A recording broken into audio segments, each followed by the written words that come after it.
चलो अब आगे बात करते हैं। कल तक हम पहुंच गए थे कि relationship between drift velocity and current density की अगर बात करें तो वो आ गया था कि that is coming out to be I is equals to N E A V D. ठीक है, एक कॉमन मिसकंसेप्शन होता है एन की जो वैल्यू है उस पर हम क्या है कि गलती से मतलब वो नंबर ऑफ इलेक्ट्रॉन्स की तरह यूज़ कर सकते हैं। तो एन को ध्यान रखना, ये क्या है, नंबर ऑफ चार्ज कैरियर। आगे क्या लिखूं, पर यूनिट वॉल्यूम। कल पढ़ा था वो समझ में आया ना अपने को? परसों ना। अरे हाँ यार परसों। तो ये सभी चीज़ें जो लिखी थी अपन ने, सब कुछ किया था, इसमें कोई डाउट तो नहीं है ना कहीं से कहीं तक? करंट डेंसिटी है ना, सबको समझ में। और ये सब चीज़ें जो है ये माइक्रोस्कोपिक स्टडी है ना, अंदर घुस के उसकी स्टडी कर रहे हैं। और थोड़े दिनों बाद मतलब कल ही मुझे लगता है अपन उस पर आ जाएंगे मैक्रोस्कोपिक स्टडी पर, जिससे के बारे में अपन थोड़े से जानकार हैं कि अपना जो रेजिस्टेंस वगैरह की बात करते हैं वो सब चीज़ें कल अपन उस बारे में बात कर लेंगे। तो अभी हम देख रहे हैं कि करंट की वैल्यू आ चुकी थी N E A V D, और एन का मतलब क्या है, number of charge carrier per unit volume. Now let us talk about कि जो n की वैल्यू है वो तो आ गई। अगर मैं देखता हूं कि ये रहा हमारा कंडक्टर, कंडक्टर में ये रहा एरिया, तो यहां से एरिया मुझे a लिखा गया, तो I की value N E A V D ले लिया। अभी तुम्हारा अगर कोई डाउट बना कि सर एरिया में ऐसा न लेके ऐसा ले लेता हूं, और इस लाइन के साथ में इस एरिया वेक्टर ने थीटा एंगल बनाया, let's say this is A1, तो क्या कोई बता सकता है A1 और A में क्या संबंध होगा? A by cos theta. बिल्कुल सही, A1 कॉस थीटा बराबर A होगा, या लिख सकते हैं A1 is equals to A by cos theta. तो इस सिचुएशन में जो ग्रीन वाला एरिया बना उसके लिए मैं करंट लिखूंगा तो क्या लिखा जाएगा, n तो n है, वो तो number of charge carrier per unit volume है, चाहे एरिया येलो वाला लो चाहे एरिया ग्रीन वाला लो। फिर E तो E है, वो तो चार्ज ऑफ इलेक्ट्रॉन है। अब इस बार एरिया क्या हो गया, एन ई ए की जगह आ चुका है E अपॉन कॉस थीटा। ठीक है, E upon cos theta. Next हमारे पास है वी डी ना, नेक्स्ट हमारे पास क्या है, वी डी है। तो मैं अगर सीधा वी डी डाल दूं तो येलो के लिए तो क्या लिखेंगे, यहाँ पर आ जाएगा I is equals to N E A V D, इतना बन जाएगा येलो वाले के लिए। अब मैं ग्रीन वाले के लिए अगर लिखता हूं तो एन ई एरिया की जगह ए बाय कॉस थीटा, और सीधा अगर मैंने वी डी डाल दिया तो करंट की वैल्यू यहाँ पर और करंट की वैल्यू यहाँ पर सेम नहीं आएगी। लेकिन मुझे पता है करंट तो सेम आना चाहिए, कंडक्टर तो वही है ना, करंट जितना फ्लो कर रहा है उतना कर रहा है। अपन एरिया लेने से थोड़ी ना करंट चेंज हो जाएगा। अगर मैं वर्चुअली दिमाग में सोच रहा हूँ कि एरिया ऐसा ना लेके टेढ़ा ले लिया या ऐसा कुछ टेढ़ा ले लिया, तो उससे करंट की वैल्यू तो चेंज नहीं होगी, हमारे सोचने से थोड़ी ना चेंज होगा। सर्किट में जितना है उतना तो बना रहेगा। लेकिन मैं देख रहा हूँ कि इस फॉर्मूले की हेल्प से देखा जाए और इससे देखा जाए, दोनों सेम तो नहीं आ रहे। तो फिर अब क्या से वीडी निकल, हाँ डेड कॉस क्या करें,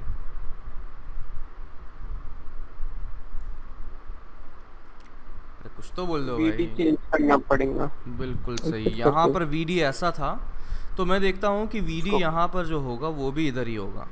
अब मुझे देखना है कि वीडी के दो कंपोनेंट हो गए, एक तो परपेंडिकुलर सरफेस और एक है along the surface. Along the surface वाली वेलोसिटी की वजह से कोई भी करंट फ्लो नहीं करेगा। अलोंग द सरफेस अगर मूव कर रहा है, हमें तो क्या चाहिए होगा कि कितना सरफेस को क्रॉस करेंगे उसी से तो करंट बनेगा। सरफेस को जितना क्रॉस करने वाले हैं उसी की वजह से करंट बनेगा। तो सरफेस को क्रॉस करने वाली वेलोसिटी कितनी हो गई, वी डी कॉस थीटा। समझे क्या? हाँ सर। तो यहाँ से कॉस थीटा खत्म, और यहाँ से ये आ चुका है same N E A V D. इसका मतलब थोड़ा सा स्टाइल से अगर लिखें तो मैं क्या लिख सकता हूँ, आई की value N E A dot V D लिख सकते हैं, या NE/VD डॉट ए लिख सकते हैं, है ना। कम्यूटेटिव होता है ना, उल्टा पुल्टा कर सकते हैं। अरे बोलो। हाँ सर। अब मेरे पास आई आ गया, इतना आ गया, है ना, आई आ गया, इतना आ गया। अभी अपन ने जे भी देखा था क्या, जे की वैल्यू अगर देखी हाँ थी, जे अगर लिखा था तो वो क्या लिखा था बोलो, एक मिनट, वो लिखा था I is equal to J dot A लिखा हुआ था। इन दोनों को कंपेयर करते हैं तो मैं देख सकता हूँ ये और ये सेम रहना चाहिए। इसका मतलब जे की वैल्यू आ चुकी है NE/VD। सर ऊपर ही ले लो ना सर। अरे रुक तो जा, ये समझ में आया क्या पहले बताओ। हाँ सर। ठीक है ना, तो इस तरीके से हम जे की वैल्यू भी निकाल सकते हैं इन टर्म्स ऑफ NE और VD। हाँ लिख लो।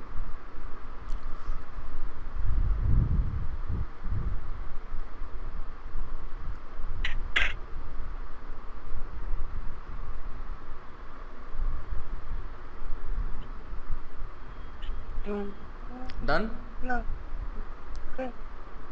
हाँ सर हो गया। चलिए नेक्स्ट एक क्वेश्चन कीजिए।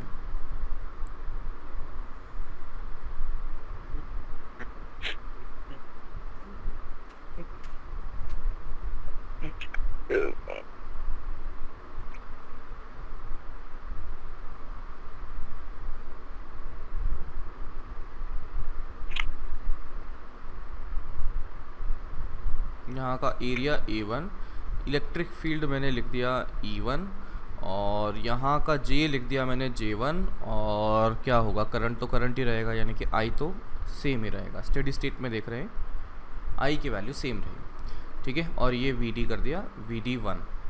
फिर इस सिचुएशन में एरिया जो लिखा है वो लिख दिया A2। फिर इलेक्ट्रिक फील्ड यहाँ जो बन रही है उसे E2 लिखा, और करंट डेंसिटी को J2 लिखा, और VD2 लिख दिया, ठीक है। एज वी कैन सी कि एरिया A1 बड़ा है एरिया A2 से। पूछा गया है बाकी के रिलेशन, फाइंड रिलेशन बिटवीन, कि मतलब which one is greater, which is greater, बड़ा कौन सा होगा, E1 E2 में बड़ा कौन, J1 J2 में बड़ा कौन, और VD1 VD2 में बड़ा कौन। ई क्या है? E is electric field. O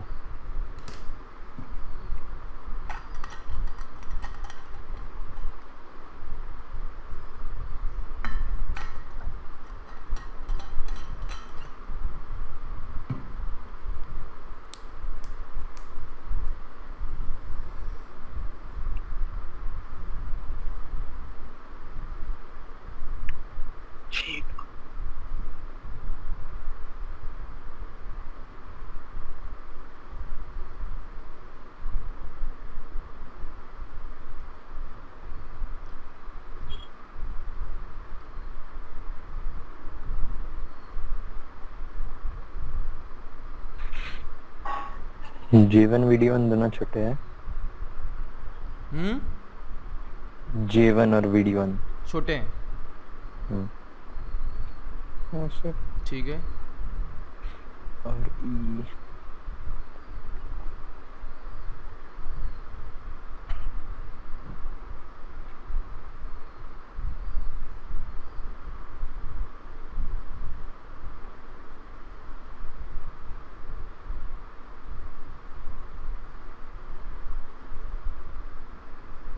E1 E2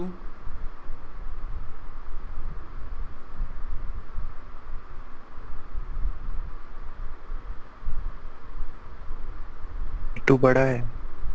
reason, sir वो ड्रिफ्ट वेलोसिटी ई टाउ बाय m रहती ना। करेक्ट। चलिए, तो फर्स्ट ऑफ ऑल मैं देखता हूँ एरिया A1 बड़ा है, तो J तो लिखना बड़ा आसान है, क्योंकि J जो लिखा जाता है वो करंट अपॉन एरिया। तो सिंस एरिया जहाँ बड़ा होगा वहाँ J कम होगा, तो आई कैन से एरिया बड़ा है A1 वाला, तो उसका J1 कम होगा, यानी कि J1 कम है J2 से। इतना तो बन गया, ठीक है, J1 कम है J2 से, पहला काम तो हो गया। अब बात करते हैं इलेक्ट्रिक, इसकी VD की बात करते हैं। तो VD के लिए मैं लिख सकता हूँ, अपने पास कई सारे तरीके हैं। तो I लिखा जाता है NEAVD। तो मैं लिख सकता हूँ कि यहाँ पे जो लेफ्ट हैंड साइड से करंट गया उतना ही राइट हैंड साइड से करंट आया, यानी कि NEA1 VD1 is equals to NEA2 VD2। समझे क्या लिखा मैंने? कि भाई यहाँ से जो करंट होगा सेम करंट ही तो यहाँ होगा, तो यहाँ से करंट क्या लिखेंगे? NEA1 VD1, यहाँ का करंट NEA2 VD2। तो यही लिखा हुआ है मैंने। तो NEA1 VD1 equals to NEA2 VD2। तो NE ख़त्म, खलास। क्या N भी चेंज होगा क्या दोनों जगह पे? नहीं होगा। N क्या? नंबर ऑफ चार्जेस पर यूनिट वॉल्यूम। तो वो तो डेंसिटी है, वो तो क्या है? इंटेंसिव प्रॉपर्टी है, सब जगह सेम ही रहेगी। अभी मेरे पास यहाँ से बना A1 VD1 is equals to A2 VD2, and since area A1 ज़्यादा है तो VD1 छोटा आ चुका है VD2 से। N चेंज होना चाहिए ना? क्यों होना चाहिए बोल? पर यूनिट वॉल्यूम है ना, टोटल चार्ज कैरियर्स कांस्टेंट रहेंगे, पर दोनों जगह पे वॉल्यूम अलग है, तो पर यूनिट वॉल्यूम चेंज हो जाना चाहिए ना। अच्छा, एक काम करता हूँ मैं, एक कॉपर का 1 kg का ब्लॉक ले लिया और 100 kg का ब्लॉक ले लिया। बता कॉपर की डेंसिटी सेम की अलग अलग? सेम। खत्म? Same sir. खत्म। अब क्या बचा? इलेक्ट्रिक फील्ड बची। तो इलेक्ट्रिक फील्ड में मैं देखता हूँ कि यार मुझे पता है कि VD जो हमने लिखा था वो लिखा था E/m इंटू टाव लिखा था। तो बेसिकली VD अगर लिखें तो वो प्रोपोर्शनल टू इलेक्ट्रिक फील्ड आ गया था। इसका मतलब जहाँ VD ज़्यादा वहाँ इलेक्ट्रिक फील्ड ज़्यादा, या जहाँ VD कम वहाँ इलेक्ट्रिक फील्ड कम। तो इससे मैं कंक्लूड कर सकता हूँ कि E1 जो है वो छोटा होगा E2 से। Got it? VD1 छोटा है ना यार, तो इस वजह से E1 भी छोटा हो गया। ठीक है, चलिए नेक्स्ट क्वेश्चन लिखें। नेक्स्ट क्वेश्चन लिखें। A copper wire carries a current of, a copper wire carries a current of current density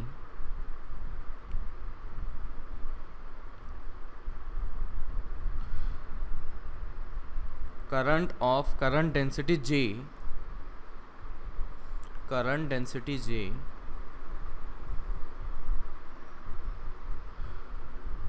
and assuming that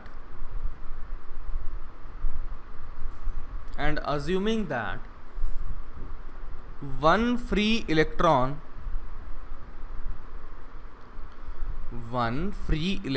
corresponds to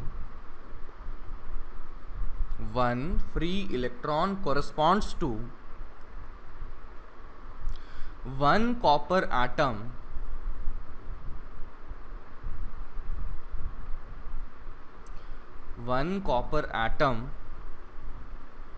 evaluate the distance which will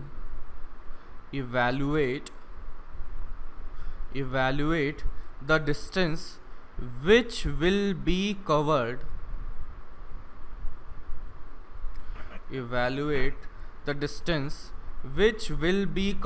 by an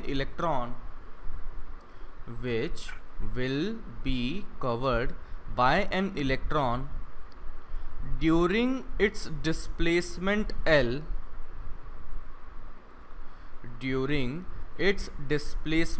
L along the wire.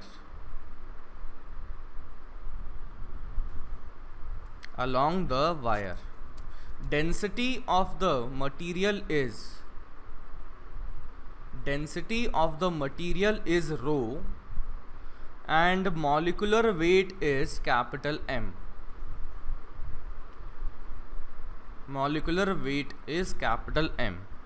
Also find the drift velocity of electron.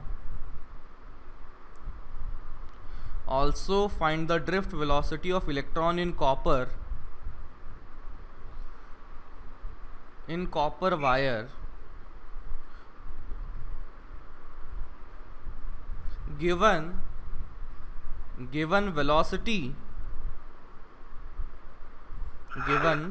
velocity of electron due to thermal agitation, velocity of electron due to thermal agitation, velocity नहीं speed होगा, speed of electron due to thermal agitation, speed of electron due to thermal agitation is VTH.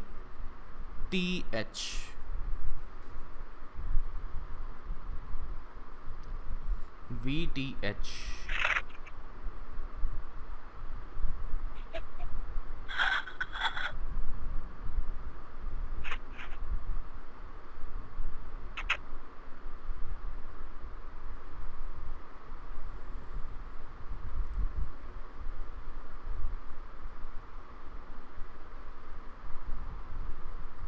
Thermal ठीक है, activation के बाद इसमें अपने को क्या चाहिए होगा, इसमें अगर एरिया यूज़ करना है तो ए यूज़ कर लेना,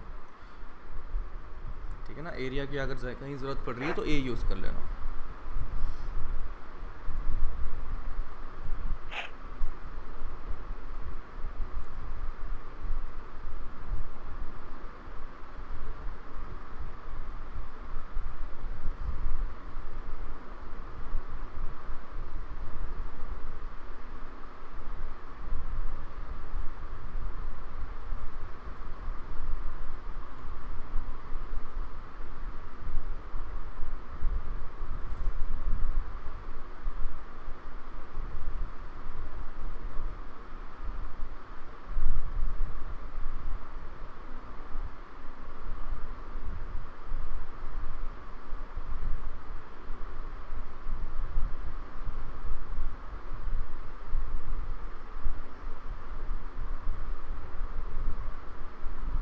बोलो क्या हुआ?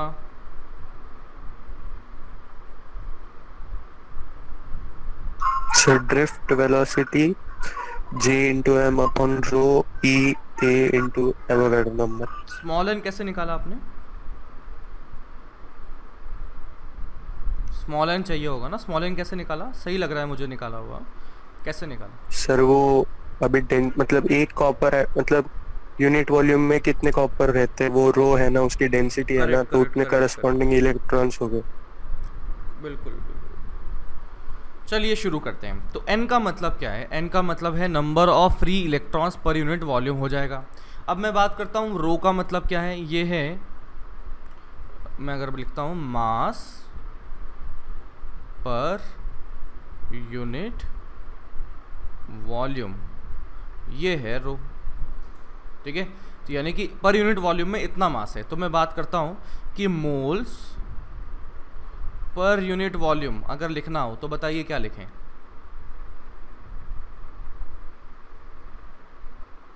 बोलो यार। रो बाय एम। रो बाय एम। कि यार अगर मुझे नंबर ऑफ मोल्स चाहिए तो mass given by molecular mass करना पड़ेगा। तो मेरे पास मास कितना था? हमारे पास रो मास दिया हुआ था पर यूनिट वॉल्यूम का, तो मोल्स पर यूनिट वॉल्यूम बन जाएगा रो बाय एम। मोल्स आ चुके हैं तो number of atoms,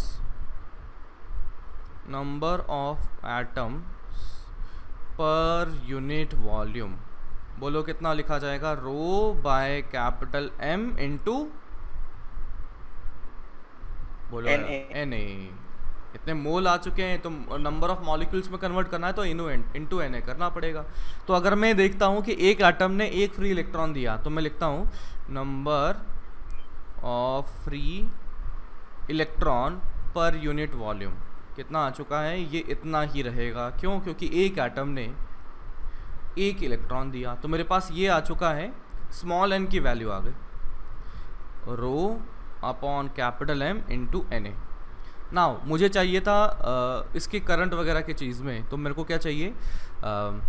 I can say I J is equals to N E V D लिख सकते हैं। तो जे तो अपने को सवाल में दे रखा है, एन की वैल्यू हमने निकाल ली, rho by capital M into N A. E तो ई रहा, ये आ गया वी डी। तो वी डी की वैल्यू बन चुकी है जे अपॉन रो एन ए ई, और ऊपर आ चुका है कैपिटल एम। वी डी आ गया तो एक काम तो हो गया, ड्रिफ्ट वेलोसिटी तो आ चुका है। दूसरा बोला गया है बताइए कि इसने डिस्टेंस ट्रैवल कितना किया होगा। तो बताओ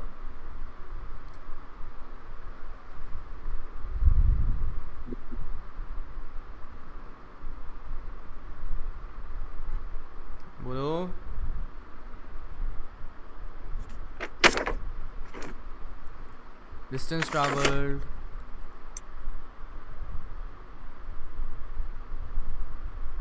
अरे यार VD 2T हाँ हाँ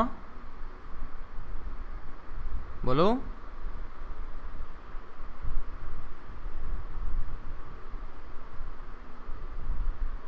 यार क्या कर रहे हो एनीवन? आसान सवाल है ये, अगर हो गया उसके बाद तो डिस्टेंस तो बहुत ही आसान हो गया। VD into T time VD into T, no, फिर VTH दे रखा है, उसका क्या काम करोगे? VTH भी तो दिया हुआ है, थर्मल एजिटेशन की स्पीड भी दी। हाँ L by VTH into ये बिल्कुल, L बाय VTH। नो, चलिए L क्या दिया हुआ है? L इज Addition डिस्प्लेसमेंट है ना, L इज दोनों डिस्प्लेसमेंट, का और डिस्प्लेसमेंट किसकी वजह से होगा? ड्रिफ्ट वेलोसिटी की वजह से होगा, ड्रिफ्ट ठीक है ना, क्योंकि अपने पास जो एजिटेशन है वो तो कम्प्लीटली रैंडम है, जो अपने थर्मल एनर्जी की वजह से जो स्पीड बनी हुई है वो तो कम्प्लीटली रैंडम है, तो उसकी वजह से एवरेज अगर मैं देखता हूँ वेलोसिटी वो तो ज़ीरो आ जाएगा। तो इसका मतलब जो भी उसका डिस्प्लेसमेंट हो रहा है मात्र और मात्र ड्रिफ्ट वेलोसिटी की वजह से ही हो रहा है। तो आई कैन से दैट कि जो टाइम लिखा होगा वो लिख सकते हैं डिस्प्लेसमेंट अपॉन वी, कौन सा लिखूँ, ड्रिफ्ट की थर्मल? ड्रिफ्ट बन गया। तो यहाँ से मेरे पास बना L अपॉन वी ड्रिफ्ट बन चुका है JM upon rho NA into E। अब ये आ चुका है, मुझसे पूछा है डिस्टेंस ट्रैवल्ड, तो डिस्टेंस ट्रैवल्ड में मैं लिख सकता हूँ कि यहाँ पे दो स्पीड हमारी बनी हुई है, एक तो है थर्मल एजिटेशन की स्पीड और दूसरी है हमारी VD यानी कि ड्रिफ्ट वेलोसिटी। तो मेरे पास जो नेट स्पीड होगी इनका वेक्टर सम होगा, किनका? एक तो ड्रिफ्ट वेलोसिटी का और एक थर्मल वेलोसिटी का, थर्मल एजिटेशन की वेलोसिटी का। तो मैं बोलता हूँ कि यार वो जो वेक्टर सम बनेगा वो एक्चुअली VTH ही आ जाएगा। अब इसका रीज़न मैं बताता हूँ कि जो नेट स्पीड इसकी पाई जाएगी वो पाई जाएगी कि वेक्टर सम ऑफ VTH और VD। अब इसके बारे में लिखा जाए तो ये आ जाता है इन दी ऑर्डर ऑफ 10⁻² या 10⁻³ मीटर पर सेकेंड, और ये जो आता है वो मिलीमीटर पर सेकेंड में आता है, यानी कि 10⁻³ मीटर पर सेकेंड VD। हाँ, ड्रिफ्ट वेलोसिटी। तो VD की वैल्यू इतना कम है, V थर्मल एजिटेशन बहुत बहुत ज़्यादा है, दोनों के कंपैरिजन किया जाए तो 10⁻⁵ के ऑर्डर का डिफरेंस आ जाता है, 10⁻⁵ के ऑर्डर का डिफरेंस आ जाता है। इसका मतलब आप ये बोल सकते हैं कि यार VTH में VD जोड़ो या ना जोड़ो कोई खास फर्क पड़ेगा नहीं। समझ रहे हो क्या? हाँ। तो इसका मतलब जो डिस्टेंस ट्रैवल्ड में सीधा नेट स्पीड और नेट स्पीड में VTH ही कर देंगे तो कोई दिक्कत नहीं होगी, इनटू टाइम कर देते हैं। VTH की वैल्यू जो बन चुकी है वो तो VTH दिया ही है। टाइम की वैल्यू अपने पास पता है, ये टाइम की वैल्यू इधर से ये सब्स्टिट्यूट कर, ठीक है। तो इस तरीके से हमारे पास डिस्टेंस ट्रैवल्ड भी बन जाएगा। Any doubt? No sir. Next question लिखिए। सर वो कर लो ना। इतना धीरे धीरे एक्सप्लेन कर रहा हूँ, लिख लिया करो साथ के साथ।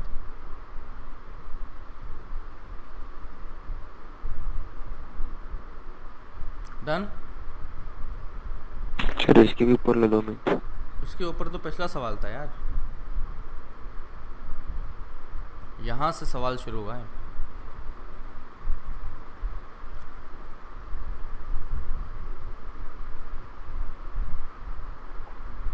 डन। हाँ सर, नीचे वाली लो स्लाइड।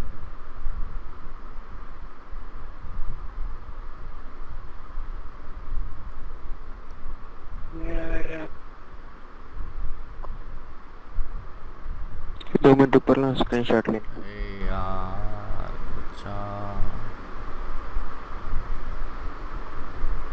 डन हो गया।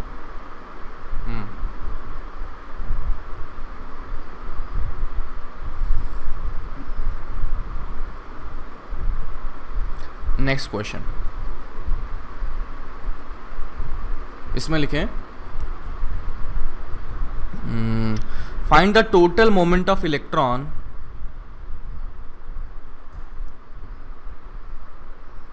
find the total momentum of electron in a straight wire of length in a straight wire of length L, current I, length L, current I, and mass of electron is m. Mass of electron is m. बस इतना दे रखा है आपको. Charge of electron तो E use कर सकते हैं, वो तो अपने को पता है.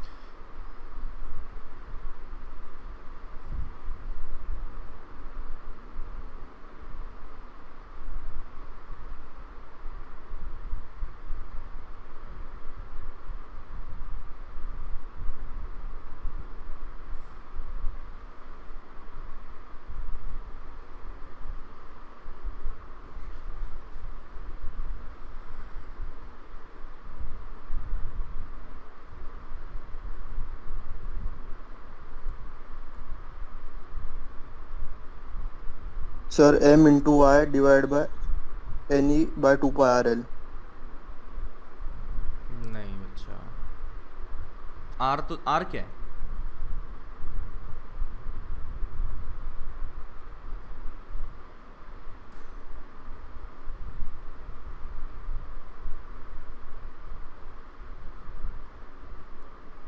सर करंट दिया है ना, हाँ, I into L into M by E. Correct. चलिए शुरू करते हैं. तो मेरे को देखना पड़ेगा मोमेंटम. मोमेंटम में आएगी वेलोसिटी. वेलोसिटी में मेरे पास दो वेलोसिटी बनेगी. एक तो बनेगी थर्मल की वजह से और एक बनेगी ड्रिफ्ट की वजह से. थर्मल की वजह से नेट वेलोसिटी, थर्मल की वजह से net velocity of electron zero बनेगा. कंप्लीटली रैंडम है ना यार. बाकी लोग क्या कर रहे हो यार, ये ऐसा चुपचाप बैठे रहते हो, फिर कहोगे कि सर आप तो लेट आते हो. हाँ मतलब बैठे हुए हो आराम से बस. कि थर्मल वेलोसिटी जो नेट बनेगा जीरो बनेगा. सिर्फ और सिर्फ कौन बनेगा? ड्रिफ्ट वेलोसिटी बनेगा.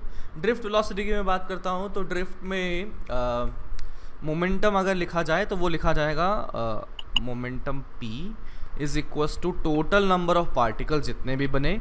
एक का मास m था और एक की वेलोसिटी अगर लिखें तो उसमें किस में कंट्रीब्यूशन होगा? ड्रिफ्ट का होगा. नाउ n ध्यान दीजिए, ये स्मॉल n नहीं है, कैपिटल N लिखा. ये क्या है? Total number of particles. This is total number of particles. This is not small n. Small n था total number of particles per unit volume था. Per unit volume. तो P आ चुका है, कैपिटल M इस तरह से बन गया. अब मुझे क्या क्या चीज़ें चाहिए? मुझे VD दिया है क्या? नहीं दिया है. मुझे M दे रखा है और कैपिटल N के बारे में सोचना पड़ेगा. तो मैं इसका एरिया लेटर सपोज A मान लेता हूँ. तो कैपिटल N मैं लिख सकता हूँ small n into L into A. Yes और नो? हाँ ठीक है. स्मॉल n है नंबर ऑफ चार्ज पार्टिकल पर unit volume, L into area कर दिया तो ये वॉल्यूम आ गया. अब मैं बात करता हूँ करंट की. तो करंट लिखा जाएगा NEAVD. तो यहाँ से N इंटू A की जो value into E into VD इधर कर दिया और ये I आ गया. तो यहाँ से N इंटू A की वैल्यू आ चुकी है I अपॉन EVD. ठीक है. तो यहाँ से कैपिटल N जो बना वो आ चुका है. ये कितना था? ये था N into capital A into L था. तो I upon EVD into L. तो P की वैल्यू अगर लिखें तो I upon EVD into L into M into VD. तो VD से VD खलास, तो ये आ जाएगा MIL अपॉन E. खत्म सवाल. इसको वैसा नहीं कर सकते क्या? N जो टोटल नंबर ऑफ है चार्जेस, उसको Q बाई E लिख के, Q by E total charge upon E. हाँ ठीक है. Q को IT, I into T, T और T को L अपॉन VD. फिर L अपॉन VD. हाँ कर सकते हो, कर सकते हो कि जितना टाइम में ये चार्जेस इधर गए वही चार्जेस इधर आ जाएंगे. मतलब T टाइम में. हाँ कर सकते हो, कोई दिक्कत. सही है, वेरी गुड. चलो बढ़िया. कोई डाउट हो तो बताओ. नहीं सर. डन. चलिए आगे लिखते हैं हेडिंग.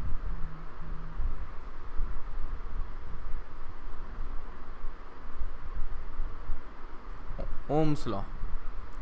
ठीक है, सुना हुआ होगा ओम्स लॉ, क्या होता है बताओ? V इक्वल टू आया। हाँ, अब देखना वो वैसा नहीं दिखेगा इस बार, है ना। तो अब देखो क्या था अपने पास, आई बन गया था NEAVD, ठीक है। अब यहाँ से आ गया आई अपॉन एरिया बराबर NE, और VD को अपन क्या लिख सकते हैं, वो आ गया EE by M into tau, ठीक है। और ये क्या आ गया, I बाय A को J लिख सकते हैं, और वो आ चुका है NE square tau upon M into E, sorry ये इंटू E बनेगा यहाँ, तो इंटू कैपिटल E बन चुका है, ठीक है, इतना बन चुका है। तो यहाँ से ये जो बना J इज इक्वस टू, देखो N एक मटेरियल के लिए constant, E constant, tau constant, M constant, तो ये पूरा मसाला कांस्टेंट आ गया। तो इस कांस्टेंट को सिग्मा के नाम से जानते हैं, और सिंस J भी एक वेक्टर है और E भी एक वेक्टर है, तो सिग्मा एक नया चीज़ बन गया। सिग्मा कहा जाता है कंडक्टिविटी,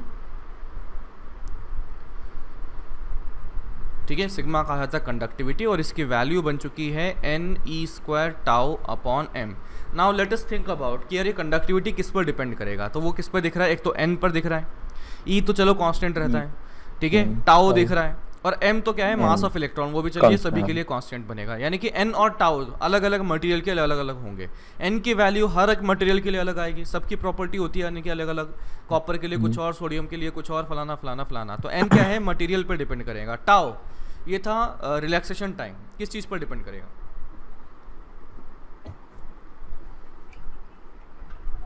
टेम्परेचर टेम्परेचर पर डिपेंड करेगा, है ना, टेम्परेचर पर डिपेंड करेगा कि भाई थर्मल एजिटेशन की स्पीड बढ़ा दी तो दो कोलिजन की बीच की जो टाइम है वो कम हो जाएगा, तो टेम्परेचर बढ़ाने पर टाउ भी चेंज होने वाला है। इसका मतलब ये आ जाएगा डिपेंड्स ऑन मटीरियल, और साथ ही साथ कौन सा है, द टेम्परेचर। तो सिग्मा की जो वैल्यू है वो डिपेंडेंट हो चुकी है टेम्परेचर के, एंड J बराबर सिग्मा है। अरे ये कौन बजा रहा है, क्या चिल्लर लेके घूम रहे हो क्या भाई? तो J बराबर सिग्मा ही। तो ये जो लिखा हुआ है ना, ये एक्चुअली ओम्स लॉ है, इसको कहा जाता है माइक्रोस्कोपिक ओम्स लॉ, इसको कहा जाता है माइक्रोस्कोपिक ओम्स लॉ। इसका मतलब इलेक्ट्रॉन लेवल पर जब हम ओम्स लॉ को लगा रहे हैं तो ये है, और इसी के साथ में आगे जो अपन ने V बराबर IR देखा था वो इसी से डिराइव कर लेंगे, चिंता मत करना, है ना। J बराबर सिग्मा इंटू E ये बन चुका है। अब यहाँ पर एक और टर्म बनती है रो, इसको लिखा जाता है 1 अपॉन सिग्मा, और रो को कहा जाता है रेजिस्टिविटी,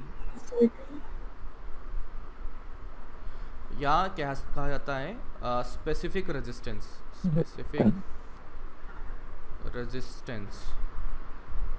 स्पेसिफिक रेजिस्टेंस कहा जाता है, ठीक है, रेजिस्टिविटी या स्पेसिफिक रेजिस्टेंस कहा जाता है। वंस अगेन इसकी जो वैल्यू है किस पर डिपेंड करेगी बोलो,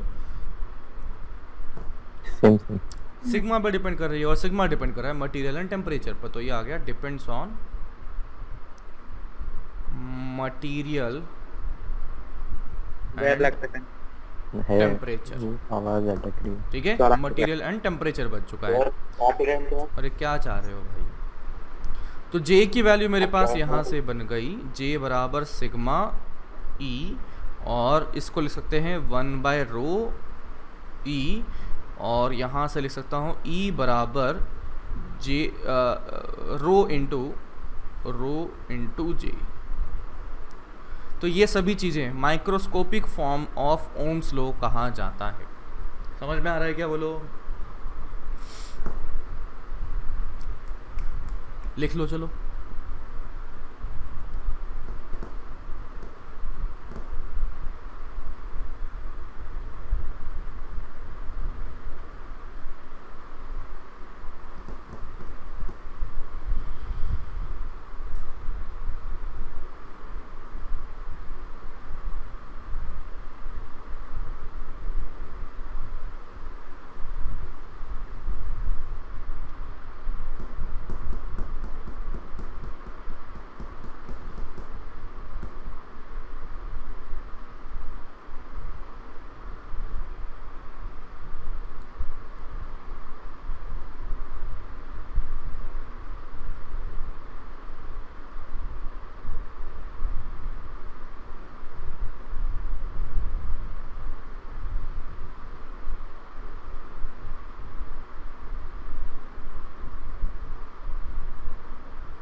डन।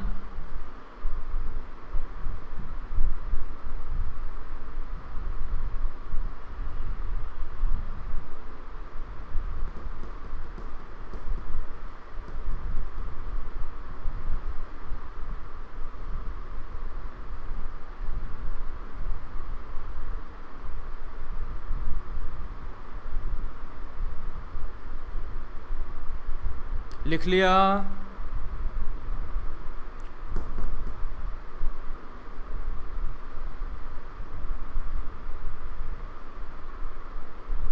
शिट।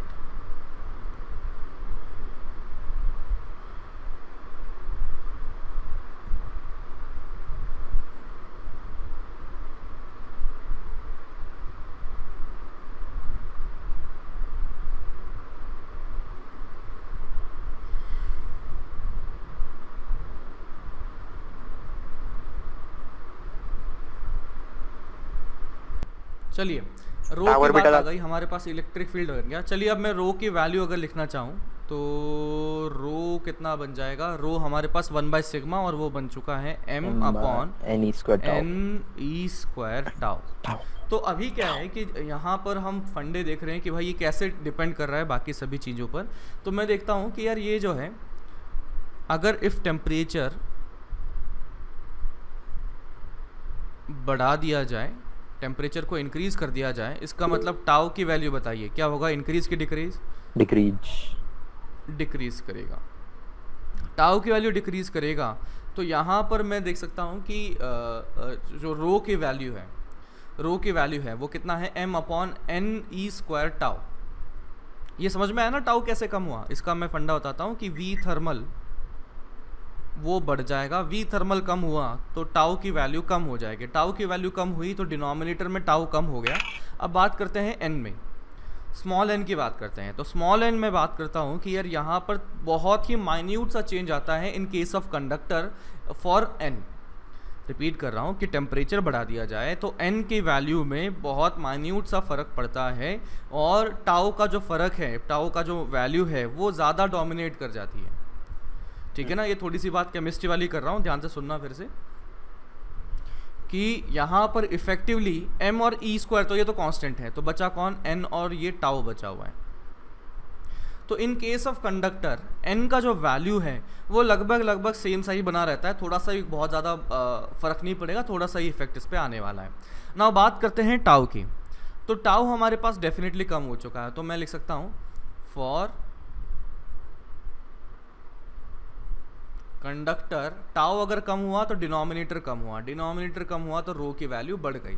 तो for conductor with increase in temperature resistivity, बोलो क्या लिखें, इंक्रीज की डिक्रीज? इंक्रीजेस। ठीक है, अब इसी जगह पर मैं लेता हूं सेमीकंडक्टर। तो कुछ सुना सा तो होगा, सेमीकंडक्टर क्या होता है? सेमीकंडक्टर कंडक्टर्स और इंसुलेटर के बीच में प्रॉपर्टीज आते हैं। दोबारा बोलो, क्या बोल रहे हो? कंडक्टर्स और इंसुलेटर्स के बीच में प्रॉपर्टीज होते हैं उसके। अरे यार टेम्परेचर बढ़ाने पे आल्सो इलेक्ट्रॉन दोनों से फ्लो होता है। टेम्परेचर बढ़ाने पर मतलब कंडक्टिविटी चेंज होती है उनकी। अरे वो तो है, कंडक्टिविटी तो अभी पढ़ा यार, उससे पहले जनरल बताना, कुछ डेफिनेशन ना होगा तो डोपिंग करनी पड़ती है उसमें, वो तो डोप करके बन जाते हैं। रहने दो तो मैं कर देता हूँ, सुनो। डोपिंग तो ऐसा है कि सेमीकंडक्टर को आपको डिफाइन किया जाता है कि टेम्परेचर बढ़ने के साथ में इसकी जो रेजिस्टेंस है वो कम होता जाता है। सुना क्या ऐसा कुछ? नहीं सुना? ठीक है, अब मैं बता देता हूँ कि सेमीकंडक्टर में ऐसा पाया जाता है कि टेम्परेचर बढ़ाने के साथ में रेजिस्टेंस और साथ ही साथ रेजिस्टिविटी दोनों कम हो जाती है, लेकिन कंडक्टर के लिए क्या होता है, रेजिस्टिविटी बढ़ जाती है। तो in case of semiconductor with increase in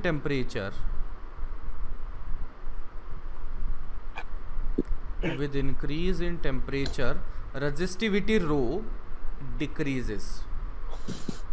ठीक है, रो डिक्रीजेस। अब चलिए बात करते हैं कि ये रो का काम यहाँ पर हो कैसे रहा होगा। वंस अगेन रो की वैल्यू किस पर है, n इंटू टाउ पर डिपेंड कर रही है, n इंटू टाउ पर डिपेंड कर रही है। टेम्परेचर बढ़ाया, थर्मल स्पीड बढ़ी, थर्मल स्पीड बढ़ी तो टाउ की वैल्यू कम हुई। कम हुई। इसका मतलब टाउ तो अभी भी कम हुआ, चाहे कंडक्टर हो चाहे सेमीकंडक्टर हो, टाउ की वैल्यू तो कम हो रही है। लेकिन सेमीकंडक्टर में ऐसा होता है कि टेम्परेचर बढ़ाने के साथ में n की वैल्यू बहुत ही ड्रास्टिकली बढ़ जाती है ना। n की वैल्यू जो है स्मॉल n यानी कि number of charge carrier per unit volume बहुत ड्रास्टिकली बढ़ जाती है इन केस ऑफ सेमीकंडक्टर।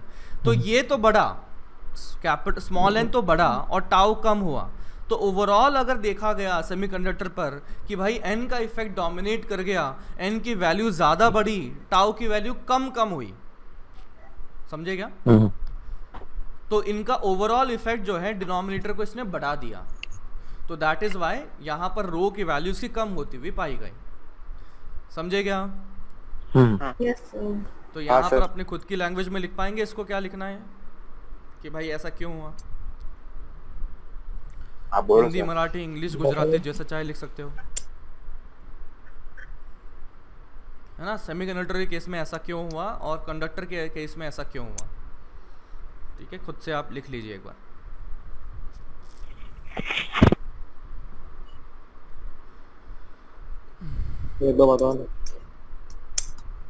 अरे यार तुम लोगों का ध्यान कहाँ होता है यार। देखो पढ़ाने में मुझे दिक्कत नहीं है, लेकिन ऐसे मतलब एनर्जेटिक लोग चाहिए मेरे को। कितना सुना, चल तू बता कितना सुना तूने, उसके आगे मैं ऐड करता हूँ। कंडक्टर के केस में बता क्या सुना। सर कनेक्शन लॉस हो गया था मेरा, तो एग्जिट हो गया। क्या हो गया? अच्छा कनेक्शन लॉस हो गया था, ओके ओके। अच्छा मैं पढ़ाता रह गया था, ओके चलिए बताता हूँ। देखो यार हमारे पास रो की जो वैल्यू है वो क्या डिपेंड कर रही है, वन वो आ रही है proportional to 1/n into tau पर डिपेंड कर रही है, ठीक है, इस पर डिपेंड कर रही है। बाकी तो देखो कांस्टेंट है, m और e² कांस्टेंट है। तो मेरे पास अगर मैं देखता हूँ n और टाउ फॉर कंडक्टर देखा जाए तो n की वैल्यू में बहुत खास डिफरेंस नहीं आता है विद टेम्परेचर।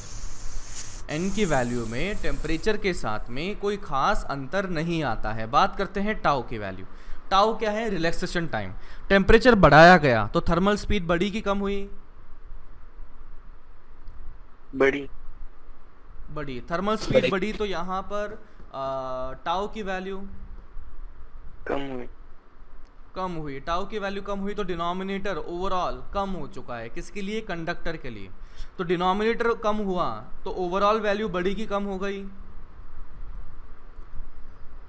कम होगी। अबे यार बढ़ेगी। ऐसी बात कर रहे हैं।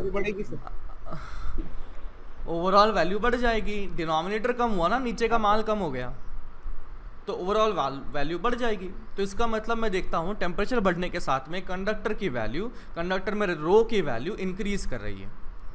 कंडक्टर में रो की वैल्यू इंक्रीज कर रही है। अब बात करते हैं सेमीकंडक्टर में। तो सेमीकंडक्टर में क्या है कि देखो टाउ तो सेम चेंज हो रहा है। टाउ की वैल्यू पहले कम हुई थी कंडक्टर के केस में, अभी सेमीकंडक्टर में बताओ क्या होगी? कम होगी कि बढ़ेगी टाउ? अरे यार बोलो। टाउ की वैल्यू सेमीकंडक्टर में टेम्परेचर के साथ में कम होगी। मैं मर जाऊंगा भाई ऐसे काम करोगे तो। देखो टाउ क्या था? रिलैक्सेशन टाइम, दो कोलिजन के बीच का टाइम। तो भाई टेम्परेचर बढ़ाया, थर्मल स्पीड बढ़ी कि कम हुई? बढ़ी। थर्मल स्पीड बढ़ी तो दो कोलिजन के बीच की दूरी कम टाइम में ट्रैवल करेगा कि ज़्यादा टाइम में ट्रैवल करेगा? कम टाइम में ट्रैवल करेगा। तो रिलैक्सेशन टाइम कम हो गया। हाँ। कंडक्टर में कम हुआ कि बढ़ा? टाउ की वैल्यू कम हुई। सेमीकंडक्टर में टाउ की वैल्यू बढ़ी कि कम हुई? कम हुई। तो दोनों केसेस में चाहे सेमीकंडक्टर हो चाहे कंडक्टर हो, टाउ तो कम हो रहा है। लेकिन कंडक्टर में n की वैल्यू लगभग कांस्टेंट बनी रही, उसमें कोई खास फर्क नहीं पड़ा। सेमीकंडक्टर की जब बात करते हैं तो n जो है एकदम धड़ाम बहुत ज़्यादा बढ़ गया, खूब सारा बढ़ गया, मतलब पता ही नहीं कितना सारा बढ़ गया। समझे क्या?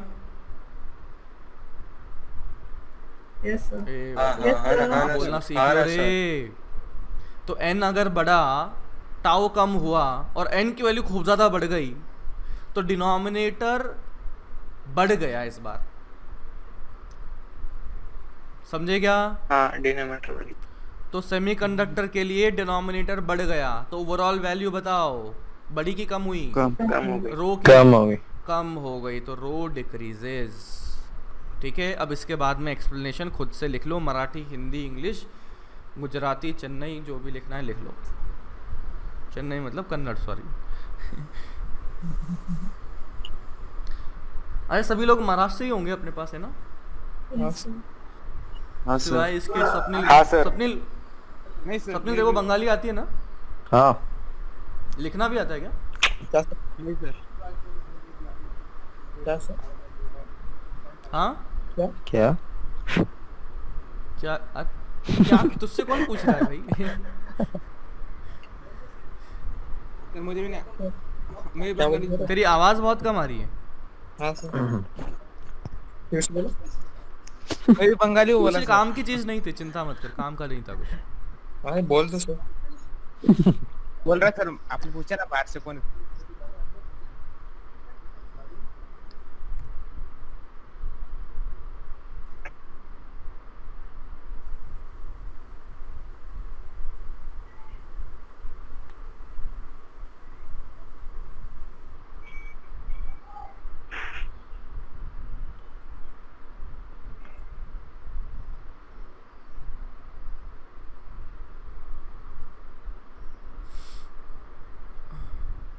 लिखा, डन। Yes sir. चलिए आगे बढ़ते हैं।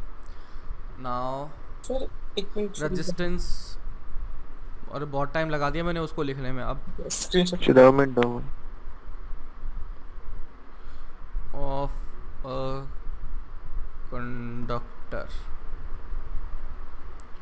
जल्दी से स्क्रीनशॉट ले लो। चलो 2-4 लाइन तो सारी लिखता हूँ मैं, उसमें भी तुम ऊपर नीचे करवाते रहते हो। डन। हाँ सर हो गया। रेजिस्टेंस ऑफ अ कंडक्टर, तो इसके लिए लेते हैं, let's say this is a conductor जिसमें कि लेंथ लेट्स से L ले लिया, एरिया A, इतना बच चुका है। ठीक है, तो अपन लिख सकते हैं J बराबर सिग्मा E, या J बराबर सिग्मा की वैल्यू 1/ρ लिख सकते हैं, और E तो E रहा है। तो अभी देख सकते हो कि J की वैल्यू अगर लिखें तो J कितना आ चुका है? J है I अपॉन एरिया, ये आ गया 1/ρ। और इलेक्ट्रिक फील्ड को लिख सकता हूँ potential difference by length L। Electric field को लिख सकता हूँ potential difference by length L। देखो यस बोलो। Yes yes yes yes yes sir. तो इसमें मैं देख सकता हूँ कि यहाँ का जो पोटेंशियल डिफरेंस है, ये पोटेंशियल डिफरेंस इसके अक्रॉस जो बना पोटेंशियल डिफरेंस, वो बना डेल्टा V। तो यहाँ से कितना आ जाएगा? ये delta V by what L। तो यहाँ से delta V is equals to ρL/A into I आ गया, और ये अगर आ गया तो ρL/A को अपन क्या बोलते हैं स्टाइल से? R बोलते हैं, और ये I था और ये आ गया डेल्टा V। तो डेल्टा V बराबर I इंटू R, और यही है अपना मैक्रोस्कोपिक ओम्स लॉ जो कि हम बचपन से देखते आ रहे हैं। तो जैसे ही वैसे मैंने ये लिखा कि E की वैल्यू डेल्टा V/L लिखा, तो एक चीज़ दिमाग में आ जानी चाहिए थी, डाउट आ जाना चाहिए था। सोचो क्या डाउट की बात कर रहा हूँ मैं।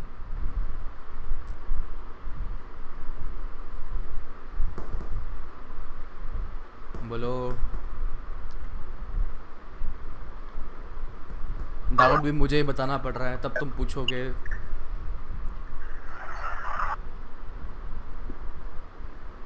बोलो भाई।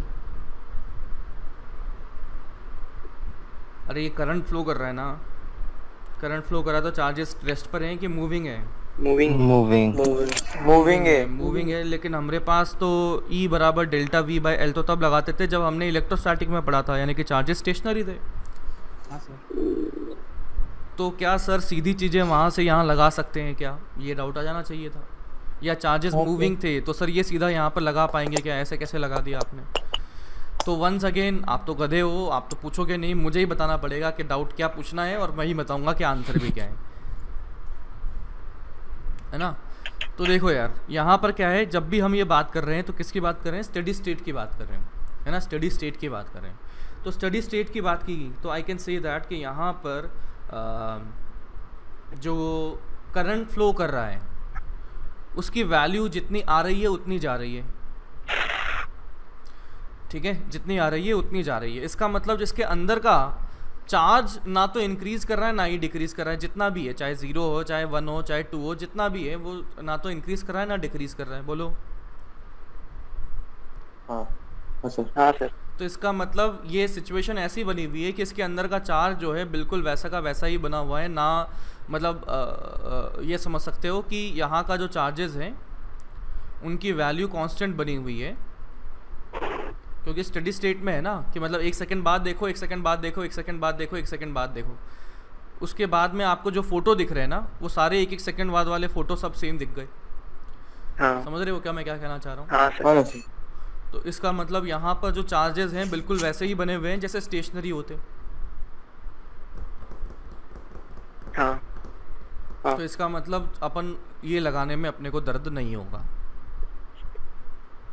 समझे क्या? हाँ सर। ओके, तो ये तो अपना एक मेथड 1 हुआ जिसकी वजह से डेल्टा वी बराबर आई आर हम लिख सकते हैं। थोड़ा सा अपन और कॉम्प्लिकेटेड कर लेते हैं, कर लेंगे ना? पचा लोगे ना इस चीज़ को? अगली चीज़ मैं बताने वाला हूँ।